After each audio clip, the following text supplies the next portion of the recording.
everyone, it's Kris from My Girlfriend's Quilt Shop, and today we're making a super fun project. It's called the Puff Pillow. Super simple to make. All it takes is 36 squares of your favorite fabrics. Great prints that you have in your stash. We're going to cut those down to 4.5 inches, and then you need a backing, which is 3.5 inches. Let's go to the cutting board and see what it is we need to cut out. First off, the hardest part is going to be choosing which fabrics that you are absolutely drooling over. All right, I've got the patriotic vibe going on right now, so we are doing red, white, and blue. I've already cut these down to be 4.5 inch squares. Now, when I say a backing fabric, this is what I mean. This is going to be 3.5 inch squares, and it can be any fabric you would like. So a muslin, just white fabric, or even if you have scraps of old fabric that you're just dying to get rid of, this is your ticket for that, because this is not even going to be shown.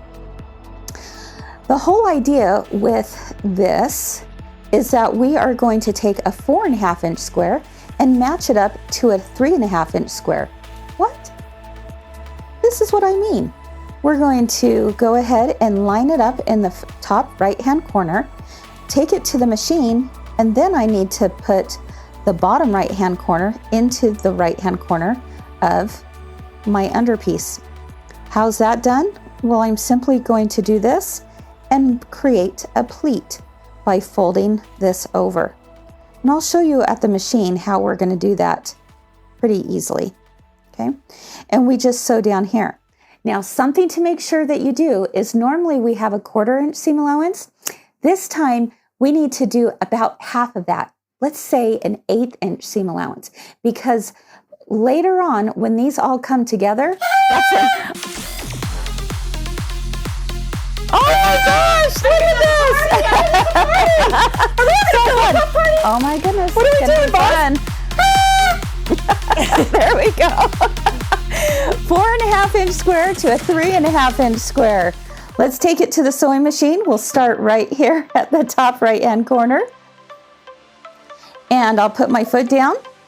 And again, make sure that you've changed your needle position so that it's about 1/8 of an inch seam allowance. Go ahead and sew about 1 inch in. I'm going to go ahead and use my stiletto to hold the underside down while I reposition the top to go into the right hand bottom corner. Then I lift up on my fabric and pull it up and over. And I've created a pleat. I'm going to go ahead and cut this, my thread, so that you can see the pleat right here.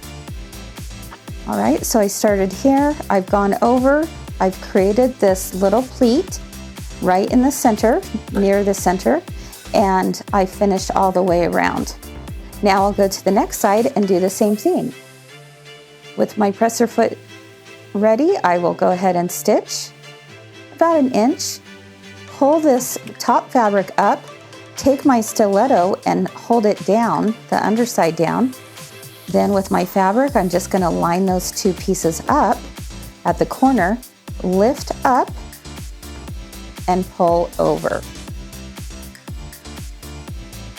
All the way down. Cut my threads, and I'll do it one more time.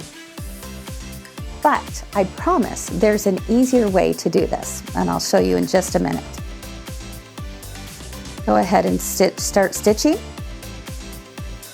Hold this down, bring it up, lift up my top fabric and bring it over and hold in place. All right. Look at that. I've created a nice little pillow pocket, if you will, and I have an open side. So you're sewing 3 sides all the way around, except leaving the 4th side open. Don't forget. Once I have this open, I can go ahead and take a little bit of stuffing, just a handful, not too much. We definitely do not want to overstuff. No overstuffing. And we'll bring this over here, and I just have one more pleat to close it. And I could place a pin in there if I wanted to, or just begin sewing and pull over just as I did with the other 3 sides. Okay. So let's go ahead to the machine and do that.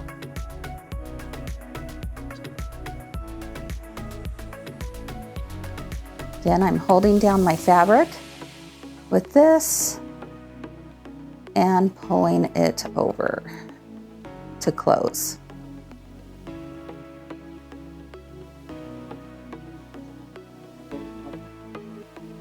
Ta-da! How cute is that? Oh my goodness, I'm going to create a whole bunch of these little pillow pockets and sew them together.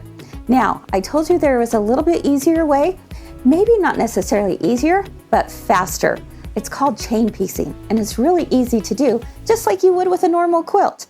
Let's go ahead and head over here and I'll show you how.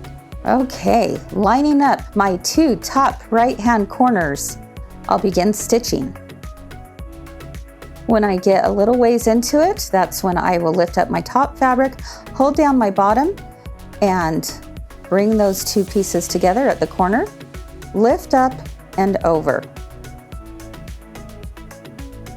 But this time, instead of cutting my threads in between, I'll actually go ahead and move on to the next piece.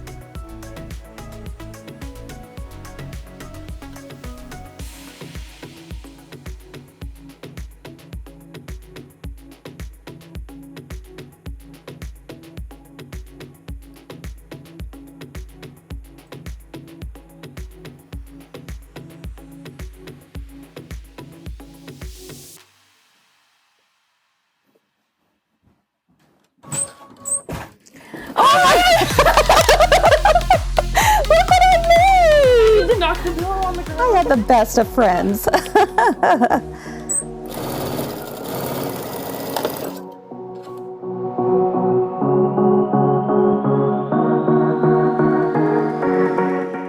Ooh, look at that. It's a party.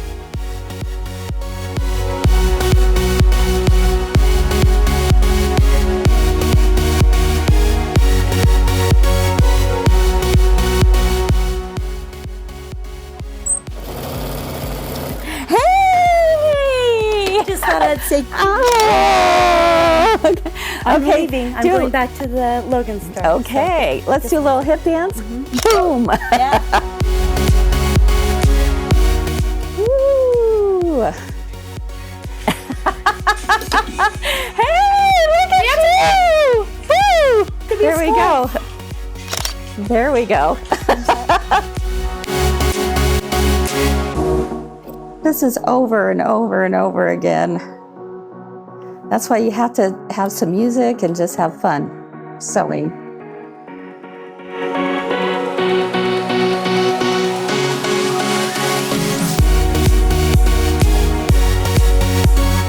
All right, now that we have all of those pieces cut apart, it's time to take it to the sewing machine and do the second side down, same as before.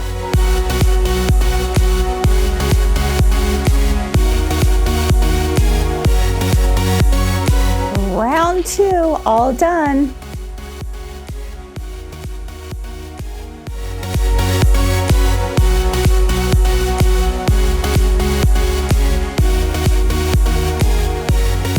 And round 3 starts now.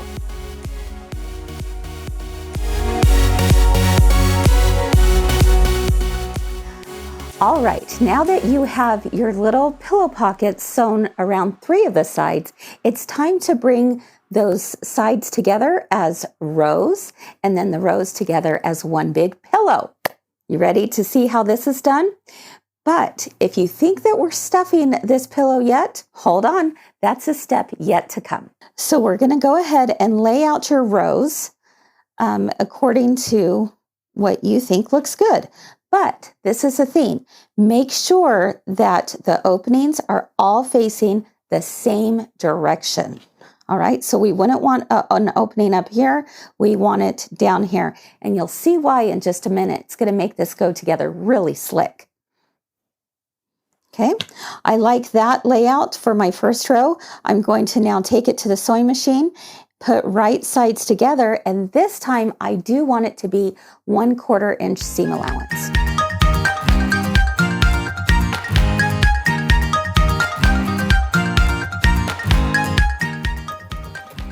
Hey!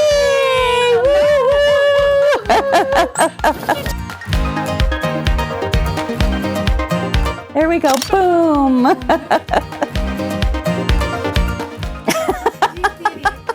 Oh my goodness! Hi!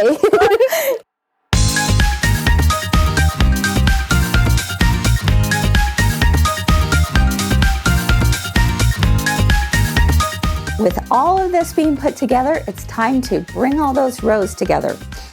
So the first thing we're going to do is we are going to stuff this first row. However, when it comes to the second row, we're not going to stuff it just yet. We'll put it right on top and bring it out. So let's go ahead and do that. Because we're now at the machine, we can actually do 2 steps at once. Now, if you find it difficult to actually pleat and add the row at the same time, there's no harm in just going ahead and pleating it as normal, sewing that 1/8 inch quarter seam, and then bringing the second row onto it with the 1/4 inch seam. But I'm gonna go ahead and with the help of some pins, I'm gonna be able to pleat and add my row at the same time. Make sure to match up your corners.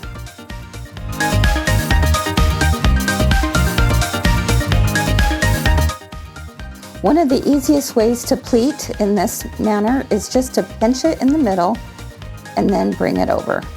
Pinch and bring over. Do you see why it's important that we don't do all the stuffing first? It makes a big difference with the ease of sewing this. You have to kind of smush it down. Smush, smush. That really is a technical sewing term. Oh my gosh! Oh my gosh.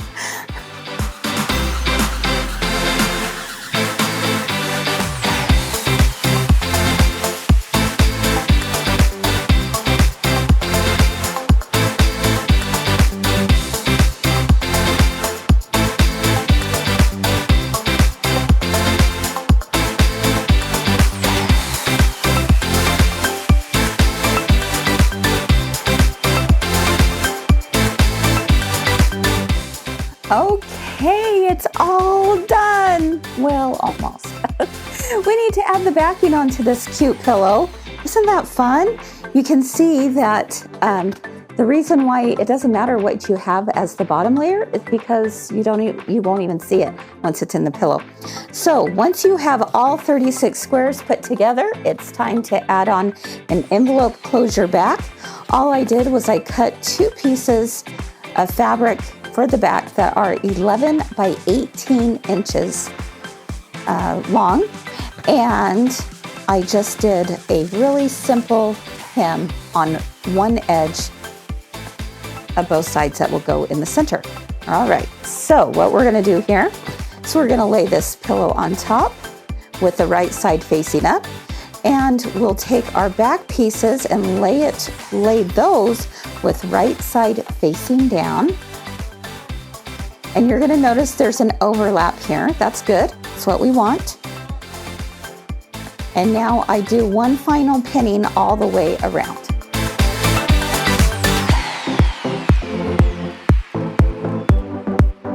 Okay, with all of that pinned, we're gonna do one more stitch all the way around and make sure and smush it down.